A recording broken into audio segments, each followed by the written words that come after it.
नमस्कार विद्यार्थी मित्रांनो, व्हिडिओ पाहणारे सर्व पालक विद्यार्थी आणि जे कोणी सेट परीक्षेसाठी तयारी करत आहे किंवा नेट परीक्षेसाठी तयारी करत आहे, किंबहुना जे टी किंवा शिक्षक प्रवेश परीक्षा असो किंवा शिक्षक पात्रता परीक्षा असो, अशा सर्व परीक्षांसाठी उपयोगी असणारी एक सेटची प्रश्नपत्रिका व त्याचे उत्तर आज मी घेऊन आलेला आहे.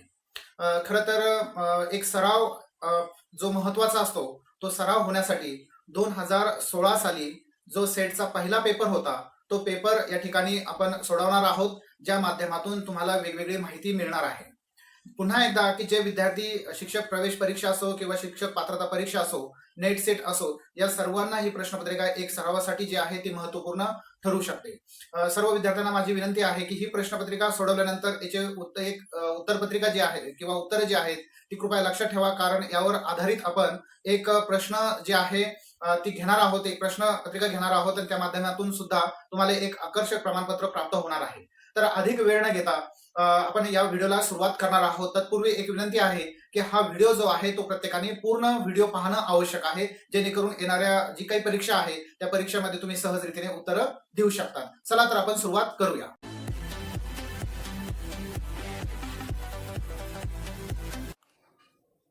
सर्व विद्यार्थी, शिक्षक आणि जो कोणी हा व्हिडिओ पाहत आहे या सर्वांचं मी अभिनंदन करतो, स्वागत करतो. आज मी सेट एक्झामची प्रश्नपत्रिका आपल्यासाठी घेऊन आलेले आहेत, ज्याचा उपयोग तुम्हाला प्रॅक्टिस करण्यासाठी आणि येणाऱ्या परीक्षेसाठी सुद्धा उपयोगी होऊ शकतो. एकूण 50 प्रश्न यामध्ये आहेत आणि 50 प्रश्न जे आहेत ते आपण सर्वजण मिळून सोडवणार आहोत. त्यामुळे सगळ्यांना विनंती आहे की पूर्ण व्हिडिओ हा तुम्ही पाहणं आवश्यक आहे. तत्पूर्वी सर्वांना विनंती आहे की ज्यांनी माझं चॅनल सबस्क्राईब केलं नसेल त्यांनी माझं चॅनलसुद्धा अवश्य सबस्क्राईब करावं. दुसरी एक महत्त्वाची गोष्ट आहे की ही प्रश्नपत्रिका सोडवल्यानंतर आपण पुन्हा एकदा ही परीक्षा जी आहे यावर आधारित, ह्याच 50 प्रश्नावर आधारित एक परीक्षा घेणार आहोत आणि परीक्षा घेतल्यानंतर तुम्हाला आकर्षक प्रमाणपत्रसुद्धा मिळणार आहे. त्या संदर्भातील लिंक जी आहे मी डिस्क्रिप्शन बॉक्समध्ये देणार आहेत. चला तर जास्त वेळ न घेता आपण प्रश्नाला सुरुवात करूया. पहिला प्रश्न आहे, पाठ्यक्रमातील आशयाचे रोजच्या रोज आयुष्यात उपयोजन साधण्यासाठी अधिक उपयुक्त आहे. तर खाली पद्धती दिलेल्या आहे, तर कोणती पद्धत उपयुक्त आहे हे आपल्याला सांगायचं आहे. तर याचं उत्तर आहे प्रकल्प पद्धत. दुसरा प्रश्न आहे, विद्यार्थ्यांच्या प्रगतीची देखरेख करून त्या आधारे अध्यापनात बदल करण्यासाठी ही सर्वोत्कृष्ट पद्धत आहे. तर त्याचं सुद्धा उत्तर या खाली दिलेलं आहे, तुम्ही वाचू शकता. याचं उत्तर आहे अकारिक मूल्यमापन. जे विद्यार्थी इंग्लिश मीडियमचे आहेत त्यांच्यासाठी सुद्धा मी इंग्लिश मीडियमचं जे आहे ते त्या ठिकाणी दिलेलं आहे, तुम्ही इंग्रजीमध्ये सुद्धा वाचू शकता. प्रश्न क्रमांक 3 आहे, पृथ्वी गोल आहे किंवा नाही हे तुम्ही कसं सिद्ध कराल? हा प्रश्न टिंबटिंब उद्दिष्टांवर आधारित आहे. प्रश्न क्रमांक 3 आहे, याचं उत्तर विद्यार्थी मित्रांनो मूल्यमापन असं आहे. मी प्रश्न वाचण्याच्या अगोदर सुद्धा तुम्ही आपल्या मनामध्ये एक प्रश्न जो आहे तो सहज पद्धतीने गृहीत धरू शकता. प्रश्न क्रमांक 4 आहे, खालीलपैकी कोणती गोष्ट चांगल्या अध्यापनासाठी आवश्यक नाही असं म्हटलेलं आहे. याचं उत्तर सुद्धा जे आहे विद्यार्थी मित्रांनो ते क म्हणजे सी असं आहे, आकर्षक व्यक्तिमत्व ही काही आवश्यक बाब आहे असं नाही. याच्यानंतरचा जो प्रश्न आहे, प्रश्न क्रमांक 5, विद्यार्थ्यांना मार्गदर्शन करण्याचा सर्वात महत्त्वाचा उद्देश. विद्यार्थ्यांना मार्गदर्शन करण्याचा सर्वात महत्त्वाचा उद्देश हा आहे.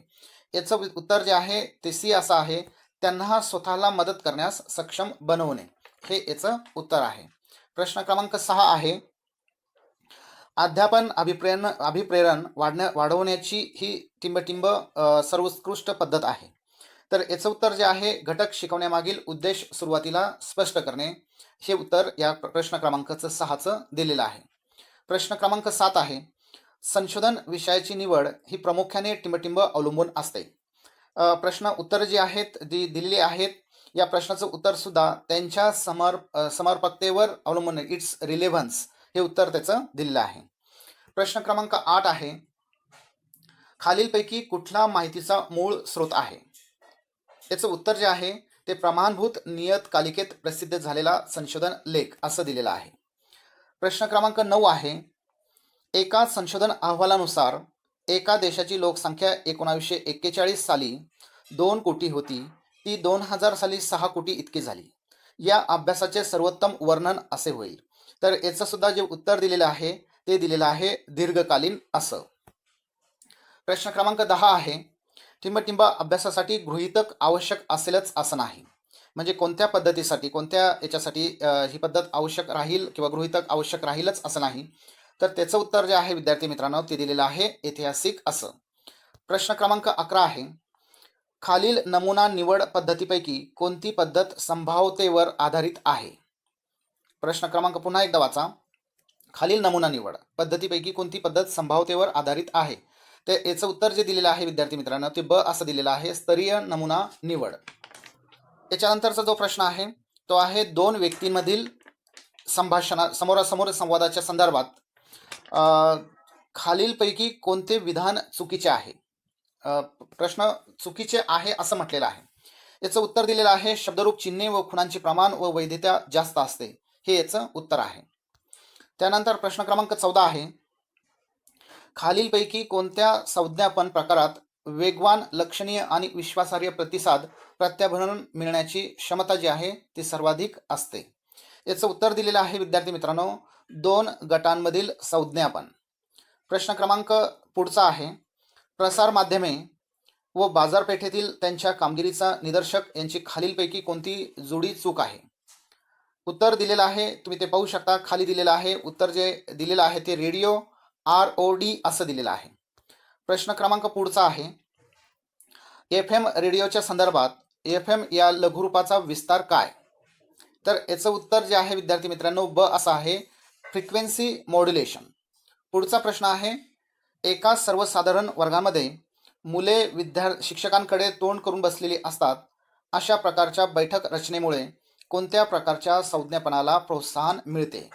प्रश्न क्रमांक 17 आहे, याचं सुद्धा विद्यार्थी मित्रांनो जे उत्तर आहे ते आहे, शिक्षकांना संज्ञापन प्रक्रियेवर नियंत्रण ठेवण्याचा जास्त अधिकार मिळतो, हे उत्तर त्याचं बरोबर आहे. पुढचं जे उत्तर आहे ते दिलेलं आहे 18 क्रमांकाच्या प्रश्नावर. एखाद्या शिक्षकाच्या दृष्टीने वर्गातील शिकवण्याच्या संदर्भात प्रतिसाद व प्रत्याभरण मिळण्याचे सर्वात सोपे व जलद असे स्रोत कोणते? याचं उत्तर जे आहे विद्यार्थी मित्रांनो ते आहे विद्यार्थ्यांची देहबोली.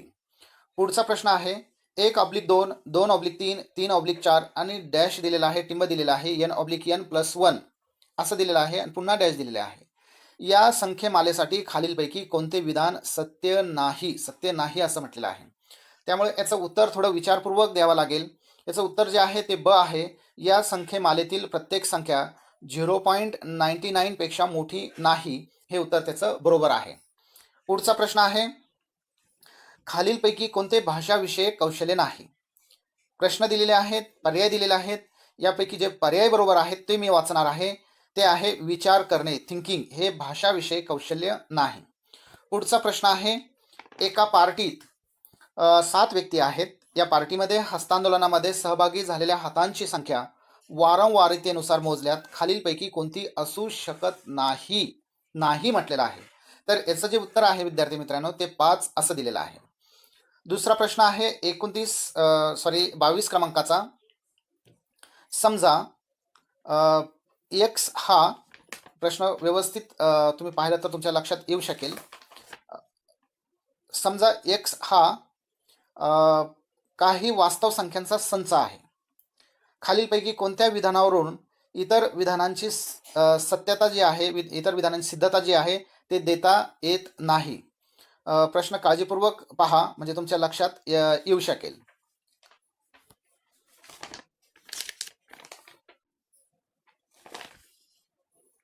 प्रश्न पुन्हा म्हणजे वाचला पाहिजे जेणेकरून आपल्याला सहज त्याचं उत्तर जे आहे ते मिळू शकतं. त्याचं उत्तर असं आहे, ड असं दिलेलं आहे. एक्स या संचात कमीत कमी 2 संख्या असल्यास एक्स मध्ये अनंत संख्या असतात, हे उत्तर त्याचं बरोबर आहे. पुढचा प्रश्न आहे, प्रतलातील 2 वर्तुळे एकमेकांना छेदत असल्यास त्याचं उत्तर जे आहे क असं आहे, जास्तीत जास्त 2 छेदन बिंदू असतात. पुढचा प्रश्न आहे, एका सांकेतिक भाषेत प्रिन्स या शब्दाचा संकेत 15, 17, 81, 324 असा आहे, तर त्याच भाषेत किंग या शब्दाचा संकेतांक काय असेल?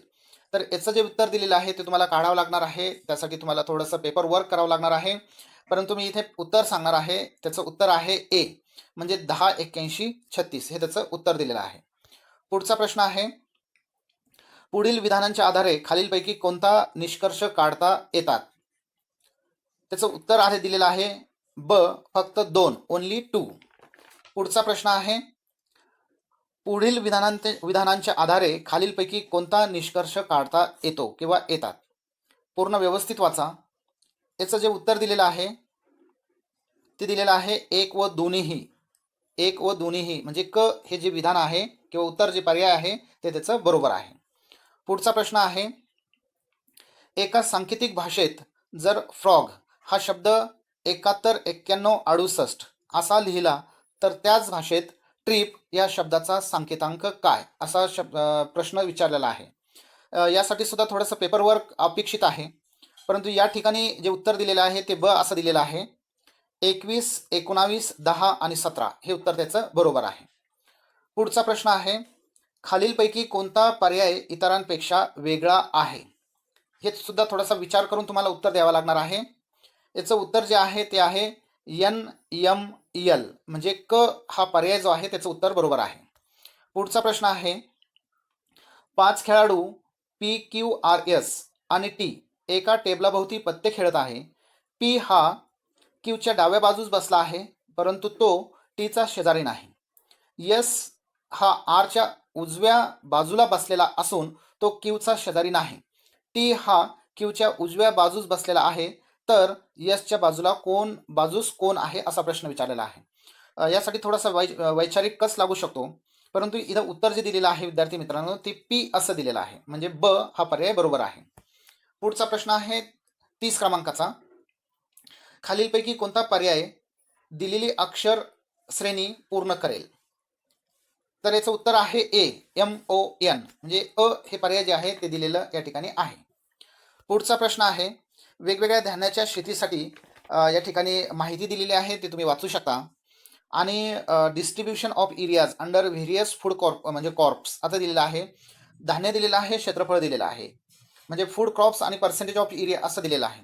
आणि त्या आधाराने आपल्याला प्रश्न क्रमांक 31 आणि 32 हे प्रश्न क्रमांक सोडवायचे आहेत. 31 प्रश्न आहे, ज्वारी खालील क्षेत्र जर 15 लक्ष एकर असेल तर तांदूळा खालील क्षेत्र किती असेल तांदळाचं?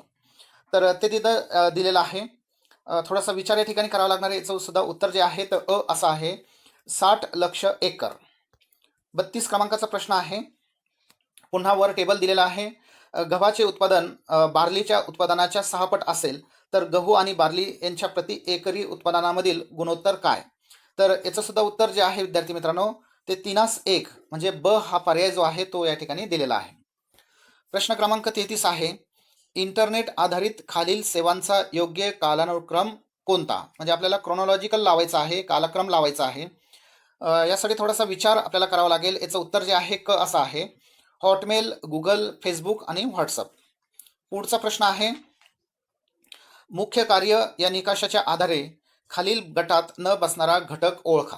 आपल्याला घटक ओळखायचा आहे, त्यासाठी काही ट्रिक्स त्यांनी दिलेला आहे, काही पर्याय दिलेला आहे. याचं सुद्धा उत्तर जे आहे MS ऑफिस असं दिलेलं आहे, कारण विंडोज, लिनक्स, युनिक्स हे सगळं ऑपरेटिंग सिस्टीम आहे आणि MS ऑफिस हे जे आहे ते सॉफ्टवेअर्स आहे, त्याच्यामुळे हा फरक आपल्या लक्षात आला पाहिजे.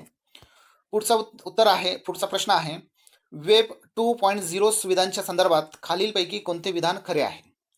थोडासा विचार करा, वाचा. आणि याचं सुद्धा जे उत्तर आहे ते ब असं दिलेलं आहे, या सुविधांवरील आशय मुख्यत्वे वापरकर्त्यांनीच तयार केलेला असतो, हे त्याचं उत्तर आहे. पुढचा प्रश्न आहे, खालीलपैकी जोडी ओळखा असं त्यांनी म्हटलेलं आहे. तुम्ही ते वाचू शकता. अ, ब, क आणि ड यापैकी कोणती जोडी ही वेगळी आहे? याचं उत्तर जे आहे विद्यार्थी मित्रांनो ते अ असं आहे, उबंटू ऑपरेटिंग सिस्टीम हे उत्तर त्याचं बरोबर आहे. पुढचा प्रश्न आहे, औष्णिक प्रकल्पात तयार झालेल्या कोळशाची राख काही प्रमाणात कोणत्या कारणासाठी वापरली जाते? तर या ठिकाणी उत्तर जे आहे ते 2 प्रकारांनी दिलेलं आहे. इथे थोडासा त्या उत्तरपत्रिकेमध्ये सुद्धा दिलेलं आहे. याचं उत्तर बी ही असू शकतं आणि सी असू शकतं. म्हणजे वीट तयार करण्यासाठी सुद्धा वापरतात आणि रस्ते निर्माण करण्यासाठी सुद्धा वापरतात. त्यावेळेस दिलेला जो प्रश्न होता त्यामध्ये सुद्धा हेच दर्शवलेलं आहे. पुढचा प्रश्न आहे, जागतिक पर्यावरण दिवस कोणत्या तारखेस प्रत्येक वर्षी साजरा केला जातो? याचं उत्तर 5 जून असं आहे. पुढचा प्रश्न आहे, खालीलपैकी कोणत्या कायद्यान्वये नागरिकांना पर्यावरण प्रमाणकांच्या उल्लंघनाविषयी खटला दाखल करण्याचा अधिकार मिळालेला आहे? याचं उत्तर जे आहे ते पर्यावरण संरक्षण कायदा असं दिलेलं आहे. पुढचा आहे प्रश्न क्रमांक 40, खालीलपैकी कोणते वायू जागतिक तापमान वाढीस जास्त करून कारणीभूत आहेत? तर याचं उत्तर आहे कार्बन डायऑक्साईड. पुढचा 41 क्रमांकाचा प्रश्न आहे, खालीलपैकी कोणता अपारंपरिक ऊर्जा स्रोत नाही? निगेटिव्ह प्रश्न विचारलेला आहे, त्यामुळं विचारपूर्वक गोंधळात उत्तर देऊ नका. याचं उत्तर जे आहे ते कोळसा असं दिलेलं आहे. पुढचा प्रश्न आहे 42 क्रमांकाचा, खालीलपैकी कोणता प्राणी उंच मांसभक्षक आहे? मांसभक्षक म्हटलेला आहे, त्यामुळे तुम्ही आठवू शकता. याचं उत्तर जे आहे ते वाघ असं दिलेलं आहे. पुढचा प्रश्न आहे, भारतीय विद्यापीठातील विद्या वाचस्पती संशोधनासाठी खालीलपैकी कोणते ई भांडार आहे? तर त्याचं उत्तर जे आहे ते ब असं आहे, शोध गंगा. पुढचा प्रश्न आहे, खालीलपैकी कोणती संस्था उच्च शिक्षणातील धोरणांची निश्चिती करते? खालीलपैकी कोणती संस्था उच्च शिक्षणातील धोरणांची निश्चिती करते? तर याचं उत्तर जे आहे ते MHRD असं दिलेलं आहे. प्रश्न क्रमांक 45 आहे, UGCच्या 10 बिंदू CBCS पद्धतीमध्ये श्रेणी A+ म्हणजे as per UGC 10 point grading असं म्हटलेलं आहे. याचा अर्थ काय हे विचारलेला आहे. तर याचा अर्थ उत्तम असा होतो. पुढचा प्रश्न आहे, एकक की जे शिक्षण क्रमाचे मापन करते? त्याचं उत्तर आहे अ असं दिलेलं आहे, श्रेयांक अ असं उत्तर आहे. पुढचा आहे, भारतातील पहिले मुक्त विद्यापीठ कोणते? याचं उत्तर आहे डॉक्टर BR आंबेडकर मुक्त विद्यापीठ. पुढचा आपण प्रश्न घेणार आहोत. याच्यानंतरचा जो प्रश्न आहे तो आहे जो 47 क्रमांकाचा प्रश्न आहे त्याचंही उत्तर आपण या ठिकाणी दिलेलं आहे. पुढचा प्रश्न आहे 48 क्रमांकाचा, एकक की जे मापन करते हे प्रश्न झालेला आहे. प्रश्न क्रमांक 48 जे आहे ते आहे, सॅम पित्रोदा यांनीही टिंबटिंब म्हणून काम पाहिलेले आहे. त्याचं उत्तर जे आहे ते राष्ट्रीय ज्ञान आयोगाचे अध्यक्ष असं उत्तर त्या ठिकाणी दिलेलं आहे. पुढचा प्रश्न आहे, पशुवैद्यकीय शिक्षण हे टिंबटिंब शिक्षणाशी निगडीत आहे. तर याचं उत्तर जे आहे ते कृषी असं दिलेलं आहे. शेवटचा प्रश्न आहे, AICTE चा पूर्ण विस्तार काय? त्याचं उत्तर जे आहे विद्यार्थी मित्रांनो ते क असं आहे, अखिल भारतीय तंत्रज्ञान शिक्षण परिषद हे उत्तर या ठिकाणी दिलेलं आहे. तर ही होती सर्व 50 प्रश्न सेट परीक्षेची जी 2016 साली आलेली होती. तर ही होती माहिती विद्यार्थी मित्रांनो. या सर्व प्रश्नांचा जे उपयोग जो आहे, जे आपण 50 प्रश्न घेतलेले आहे, या सर्व प्रश्नांचा उपयोग जो आहे तो तुम्हाला वेगवेगळ्या स्पर्धा परीक्षेसाठी किंवा कॉम्पिटिटिव्ह एक्झामसाठी होऊ शकतो. सगळ्यात महत्त्वाचं की ही सगळे प्रश्न तुम्ही सोडवलेले आहेत, त्यानंतर तुम्ही एक प्रश्नपत्रिका जी आहे जी याच प्रश्नांवर आधारित आहे, तर ती प्रश्न सुद्धा तुम्ही सोडू शकता आणि एक आकर्षक प्रमाणपत्र प्राप्त करू शकता. तत्पूर्वी पुन्हा एकदा विनंती आहे की जे विद्यार्थी, पालक किंवा जे या स्पर्धा परीक्षांचा किंवा या कॉम्पिटिटिव्ह एक्झामची तयारी करत आहेत, माझं चॅनल कृपया करून सबस्क्राईब करा, जेणेकरून मला वेगवेगळी माहिती तुमच्यापर्यंत सहज पोहोचवता येऊ शकतो. चला, आजपर्यंत इतकंही तुमच्या सर्वांसाठी. पुन्हा एकदा सर्वांनी व्हिडिओ पाहिला याबद्दल मी सर्वांचं धन्यवाद व्यक्त करतो आणि आपली रजा घेतो. जय हिंद.